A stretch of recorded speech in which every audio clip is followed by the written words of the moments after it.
So here we are on day 2 of this little vlogging project, which I should probably think of a name for, but I don't feel like doing that yet. Um, let's see. Yesterday I went to the bookstore and bought books for me for fun, not because I had to, but just because I wanted to, for the first time since I was a freshman in high school. So that was really, really exciting for me because I really like books and it's been a while and I kind of missed it and it was really cool and I probably spent a good, 10 minutes just smelling them.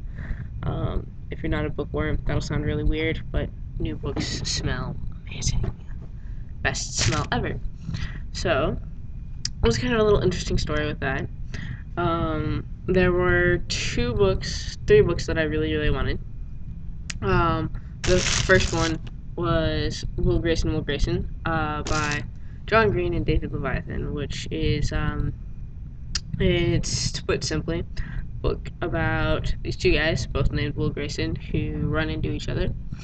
And then their lives will kind of get all changed by the fact that they're both named Will Grayson, and strange, random, awesome things happen. And it's apparently a book, kind of a little bit about LGBT rights, but that's cool too. It's still an award winner, which is pretty rare for a book about that. But it also has like a really awesome cover. If you look at it, like the lights and stuff are really pretty. Um, yeah, I am a girl, so I do think things are pretty, but it's pretty cool. Um, and so that was one of the ones I wanted. I wanted that one because I'm working with one of my friends on writing a book, and we're going to be writing it with two authors, and we're going, me and her, and we're going to be having it as a, there's two different perspectives in it, so I figured that since someone else had already done that, it might be good to see how it was done. Um, the two other books that I wanted, they sadly did not have in stock, so I ordered them. It was a little bit annoying when I went up there to order them because, first of all, when I went up there to order them, the woman who was placing the order was like, "Are these all manga?" And none of them were manga; they were books. So I was just kind of like, "Oh, okay. You see me, you see a teenager, and you're going to go make that assumption." And so I was just kind of like, "No, they're real books. I'm a teenager and I actually read stuff." Uh, and she was like, "Oh, okay. Well, And then she took another look at me, and I guess she realized that I'm an older teenager and not 14. Um, and she told me that I should go and try reading some of the adult books. Um, Science fiction, fantasy, and stuff. Not teenage books. Not like she wasn't saying to go and read things with like questionable material. She was saying to go and read things that were more developed and intricate in plot and stuff and required more thought. But I told her that actually I did do that because most of the books that I've read over the past 5 years, 6 years, 7 years have been from the adult section and not from the teen section. So I told her that, and I told her, and so she was just kind of like, okay. And so I was kind of like, yeah, I was a little bit annoyed because she'd made assumptions that I sat there and read books like Twilight and sat there and read manga and stuff. And if I could remember exactly what was said, that would be clearer. But I don't remember exactly what was said. But it was a little bit annoying, but it was kind of cool because there's one more person fighting a stereotype. She'll think twice next time before she goes and assumes that someone, just because they're young, sits there and reads manga and Twilight. um, but that was pretty cool. Because I read books, which was really fun. Then the other book that I got for order was called Spice and Wolf, and it's a pretty cool book, but I'm not gonna spoil it for you because it's A, I haven't read it yet, and B, it's a Japanese book that got translated into English, which actually doesn't happen that often, usually only with really, really good books that are really awesome. So if anybody's just looking for a light novel to read that's, not too long, I strongly suggest it. just make sure that you get the book and not the manga, because there is a manga for that, and while the manga is, I presume, pretty cool because the book is cool, it was a book first, so the book's probably a lot better. And it's also cheaper to buy the book than it is to buy any of the volumes of the manga, and you get the whole story in the book and not the whole story in the manga.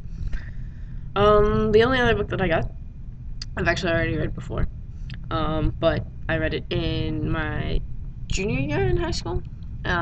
Did a report on it. It's called Looking for Alaska.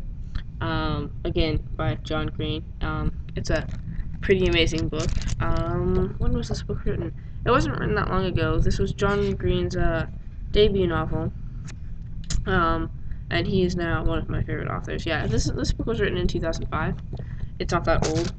Um, but it's already being taught in high schools, because it's pretty cool in making people think and look at things that they hadn't before, um, and kind of trying to bring about awareness of different things about life, which I think was what good literature should do. It should help improve the people who read it, and not by instructing them, but by helping them to become aware of something. So this one is about a boy who's pretty, Mariah. He doesn't do a lot or whatever, and he decides to go to this boarding school to see if he can get some sort of a great life experience and kind of find out what life is about. And in doing so, he meets this girl named Alaska Young, and she totally blows his mind. And he makes friends with his roommate, whose name I actually don't remember right now, probably because his name isn't in the title, but it's been a while since I read the book, okay, so don't hate me.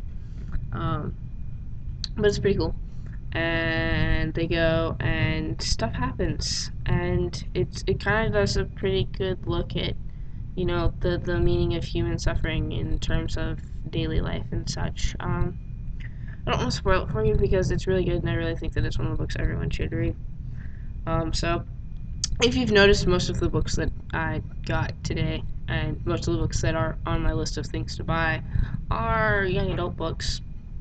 And that's because I'm trying to write a young adult book, because most of the things I've written so far are more aimed towards adults, but I had a good idea for a story that I'm not going to tell you because I'm going to write it, and then I'm going to go and bug you all to read the book.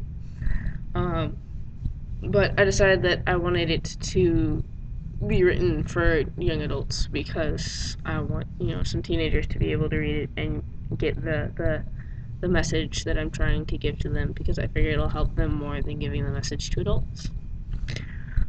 So yeah, that was me going to the bookstore, and I just talked about that for 8 minutes, which is longer than my first video, which shows how much I like books, because books are pretty cool.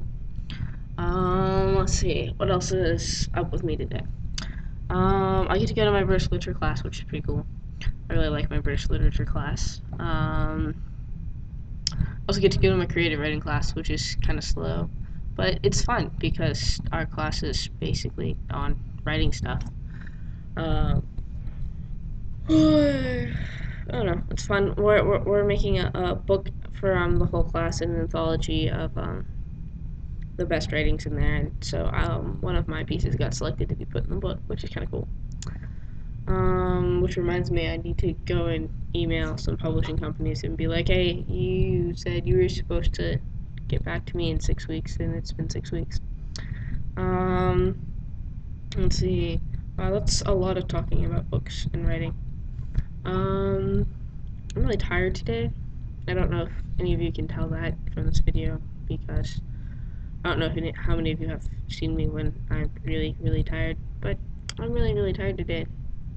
For anyone who doesn't know, I get up at 4 o'clock every morning so that I can go and get to school, and I get to school at 6 o'clock every morning because my dad has to drop me off before he goes to work, because I do not yet have my license, which is kind of, I'm a college student, but I'm going to get my license this summer, so it'll all be good.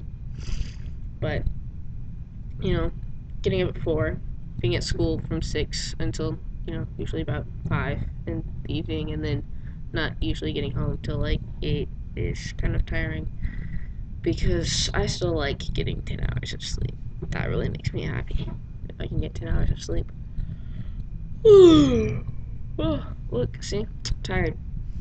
Um, yeah, so I need to come up with better things to talk about for this video blog project because you guys are probably gonna get bored watching 10 minutes of me ramble. So I guess for now, I will go and switch you over to your little quote for the day, and then I will see you guys tomorrow. So my quote for you guys to think about today is from Ashley Smith, who I actually don't know anything about, but I like this quote. And it's life is full of beauty. Notice it. Notice the bumblebee and the small child and the smiling faces. Smell the rain and feel the wind. Live your life to the fullest potential and fight for your dreams. And I thought that was a pretty cool thing because really in our society we kind of run around a lot, so it's nice for someone to tell us to stop and smell the roses every once in a while, because if you actually stop and take your time and look around you and you pay attention to what's going on, some really cool stuff can happen. Like, it sounds really like cheesy and cliched, stupid or whatever, but if you actually like stop and just stop for a minute whenever you're in the middle of walking, just look around and pay attention, like it's really cool the things you'll notice. And because you stopped to pay attention, you'll remember that moment for a really long time instead of just having walked by it. Um, and then it's also kind of cool because a lot of people, um, a lot of people kind of settle in their life instead of living it to the fullest and fighting for their dreams, which I think is really sad. I mean, I know it takes a lot to fight for your dreams and to keep living, day to day living wears us out, not a crisis. So I think more people should fight for what it is that they believe in and what it is that they want, because I think that it's really sad to just give up and just settle for what you have and say that that's good enough. You really should go for. I mean, I'm not trying to encourage you to be selfish and go for what you want, but you should go for what you believe in, and those things like your dreams and not just your selfish desires. You should fight for those, I think. So I guess that's enough of me rambling for today. And hey, look, I did 2 days of a video project. That's pretty cool. Maybe I can make it for 3 in a row. So I'll see you guys tomorrow. Bye.